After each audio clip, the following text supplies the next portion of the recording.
chapter 24. When a man takes a wife and marries her, and it happens that she finds no favor in his eyes because he has found some uncleanness in her, and he writes her a certificate of divorce, puts it in her hand, and sends her out of the house. Divorce was pretty easy in those days. It's easy today. It's just a more lengthy legal process. But if a man wanted to divorce his wife, all he had to do prior to the writing of a certificate of divorcement was to look at her and say, I divorce you, I divorce you, I divorce you. And that marriage was over. A lot of security there, huh? That's why they had dowries. It was alimony in advance. That's what it was. Here is required that there be a writing of divorcement, Moses' law. So he would write on a sheet of paper, I divorce you, and hand it to her. Now, the great dilemma, the great conflict among the Jews down through the ages, even as there are religious people who argue about different things today, is what constitutes uncleanness?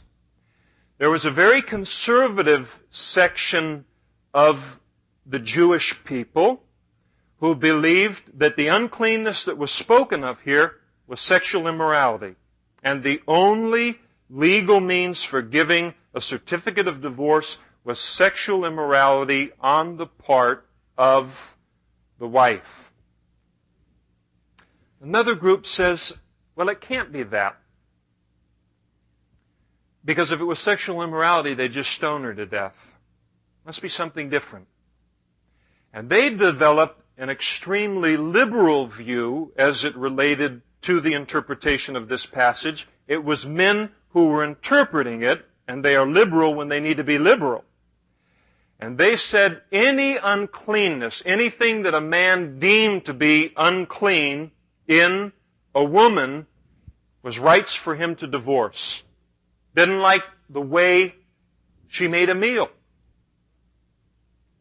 You're unclean. You're no good of a cook. I divorce you. I mean, pretty heavy. Pretty heavy. And so, a lot of free and easy divorces, a lot of fast divorces. And so God establishes something here dealing with a very specific area of divorce and remarriage. Don't develop an entire theology of what the Bible says about divorce and remarriage based upon Deuteronomy chapter 24. But it's a specific situation that he addresses.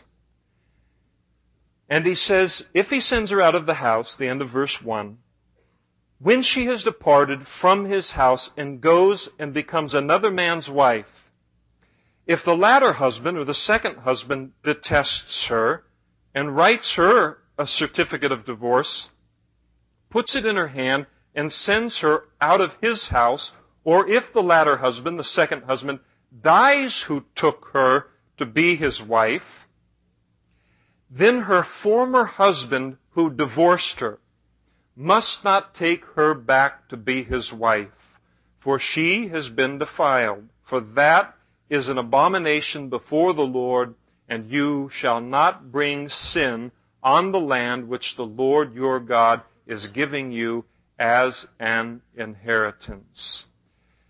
So, God was forcing the men through the law of Moses to think before they divorced. Think it through, buddy.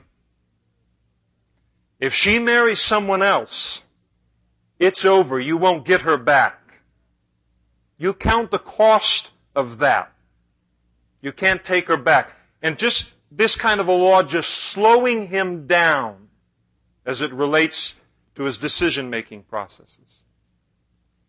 I cannot tell you in 9 years of pastoring here how many times I have met with men and women who thought that the man or woman that they were married to was the worst person in the world.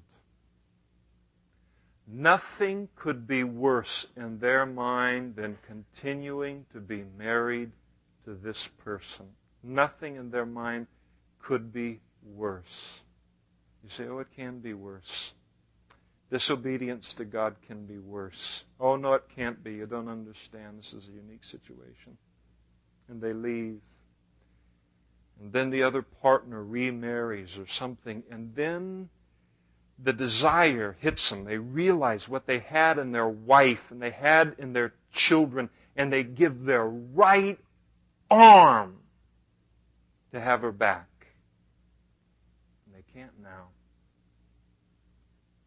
And God was just slowing them down. Think about it. Look at it for a while. The consequences are serious. When a man has taken a new wife, he shall not go out to war or be charged with any business. He shall be free at home 1 year. What? Whoa! Oh, a year? Man! For what purpose? And bring happiness to his wife whom he has taken. A year off. Hey, that's a pretty good start for a marriage, isn't it? Almost seems like God wants to really protect the family unit that everyone's talking about now that it's election time.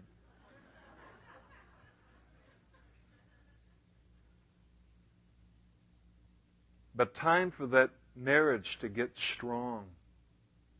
That first year is a key year. Again, I don't want to dig out all of the war stories because I know that it can provoke a lot of guilt in a lot of people. But so often people in their first year of marriage think that the most important thing is to get 2 new cars and get a house. And you see them stretch themselves to the point in terms of busyness and activity that they never even hardly see each other in the course of the first few years of their marriage. And then the marriage collapses.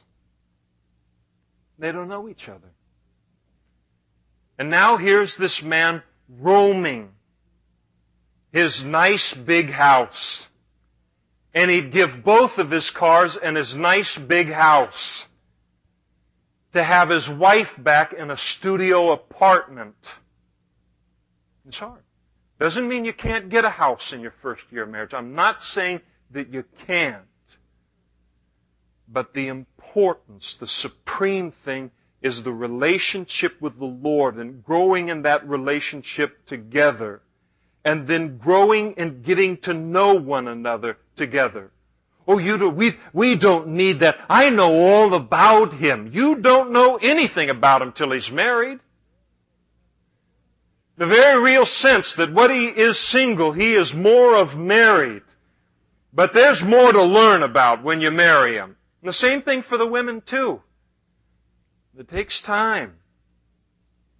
Sometimes there's enough pressures associated without all of the other pressures of war and earning a living and all of these kinds of things that God is talking about here in verse 5. Very, very interesting to me. No man shall take the lower or the upper millstone in pledge, for he takes one's living in pledge. Those were used in individual homes for the grinding of the grain for their bread for that day. You didn't take that from anyone as a pledge. If a man is found kidnapping any of his brethren of the children of Israel and mistreats him or sells him, this is ransom, then that kidnapper shall die. Now I remember a time in my life. Yes, sir. I don't have to look back too far. When kidnapping was a capital crime. Well, now you got to kidnap them by the dozen. That kidnapper shall die. and you shall put away the evil from among you. Take heed in an outbreak of leprosy, that you diligently observe and do according to all that the priests, the Levites, shall teach you, just as I commanded them, so you shall be careful to do. And so, an outbreak of leprosy, they weren't to be soft concerning that. They were to listen to what God had told His people to do. Remember what the Lord your God did to Miriam on the way when you came out of Egypt. Don't get into rebellion. That's what she got into against Moses. Don't rebel against God's authority as it relates to this. He said the outbreak of leprosy is to be handled properly, no matter who it breaks out among. When you lend your brother anything, you shall not go into his house to get his pledge. There's to be respect for his home. You couldn't just bust in. You shall stand outside, and the man to whom you lend shall bring the pledge out to you. And if the man is poor, see, he's protecting now the disadvantaged, those who are most often taken advantage of by the wealthy so often. Just because he's poor doesn't mean you disrespect him or his property or his humanity, his personhood, any more than you'd barge into a king's house. If the man is poor, you shall not keep his pledge overnight. You shall in any case return the pledge to him again when the sun goes down, that he may sleep in his own garment and bless you, and it shall be righteousness to you before the Lord your God. You shall not oppress a hired servant who is poor and needy, whether one of your brethren or one of the aliens who is in your land within your gates. Each day you shall give him his wages. It was an agrarian society. You worked that day and you got that money that day for your work. Got to understand that to understand of some of Jesus' parables about being paid at the end of the day. Each day you shall give him his wages and not let the sun go down on it, for he's poor and he's set his heart on it. He's worked all day for it so that he can buy food for him and his family that night, lest he cry out against you to the Lord and it be sin to you. The fathers shall not put to death their children, nor shall the children be put to death for their fathers. A person shall be put to death for his own sin. You shall not pervert justice, due, and notice that justice is due every person, whether they're the stranger or the fatherless or a widow. Again, that group with the least amount of power, the most easily victimized in that culture, and it remains so today. But the justice was not to be perverted. You weren't to take a widow's garment as a pledge, but you shall remember that you were a slave in Egypt, and the Lord your God redeemed you from there. Therefore, I command you to do this thing. And so, a remembering of God's grace, how good He's been to me, how He could have left me to rot in Egypt, but He didn't. And because He didn't, that's to impact how I deal with people for the rest of my life. I deal with them differently because I remember what God has done for me, because He dealt with me differently. When you reap your harvest in the field, your field, and forget a sheaf in the field, you shall not go back to get it. Oh no, I left the sheaf of wheat out there. Oh no. I mean, that'll kill a Scottish man. It shall be for the stranger and the fatherless and the widow. Leave it there for them. God, the heart of the Father towards them. And He wanted to develop that same heart in His people, for these people. You know, we're just a breath away, like Job, from being in those situations ourselves, if we are not tonight in those situations.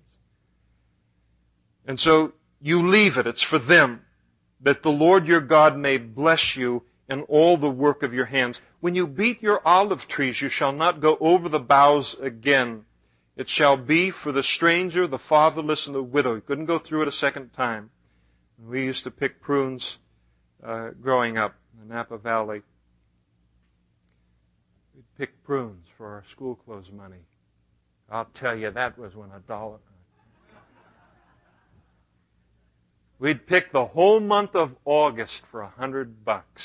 Buy us some boots, a couple pairs of Levi's, a bunch of T-shirts, and we were set. But man, when we went through those orchards, we went through them 3 times, and we shook those trees until the leaves just about came off. There wasn't a prune left, just about. God said, you go through once. Hey, you guys that are farmers and ranchers, you know you go through once. A lot gets left. God's leaving something for people, and He's teaching us a lesson in doing that. And when you gather the grapes of your vineyard, you shall not glean it afterwards. It shall be for the stranger, the fatherless, and the widow. And you shall remember that you were a slave in the land of Egypt. Therefore I command you to do this thing. Let the poor work and eat. And how am I going to provide for the poor among my people except through my people? And so he, again, developing this heart in them.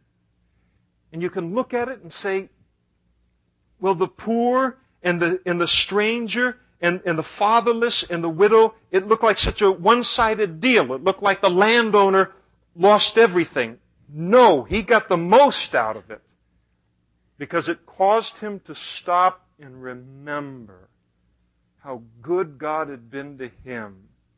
And in that remembering, once again, just to thank God for how good He'd been. The Lord knows we need things to remind us of that, because we're so busy scurrying to the top at the expense of so many others, and at the expense of the heart that He's trying to develop within us. But let's stop there tonight. We'll ask the worship team to come forward and lead us in worship as we consider the things that we've looked at tonight. Now, this is a very important part of our service. The Bible talks about being careful, not to just be hearers of the Word, but to be doers of the Word. The importance of the Word dropping that most important 18 inches from up here in my noggin in the theoretical realm down into my heart. Is there just a chance to say, Lord, man, you know, I don't have that heart towards the widow. I don't have that heart toward the stranger or the fathers. I don't have that, and I see that, and the importance of that to you. Lord, I want you to develop that in my heart. Lord, I don't have tonight that kind of zeal that ought to be there for my virginity. I don't have it, Lord, and I see the importance of it as it relates to you. And I just ask for that work of your Spirit in my life to restore that as a non-negotiable in my heart and in my mind, or one of a million things that we've looked at tonight, so that the Word, by God's Spirit,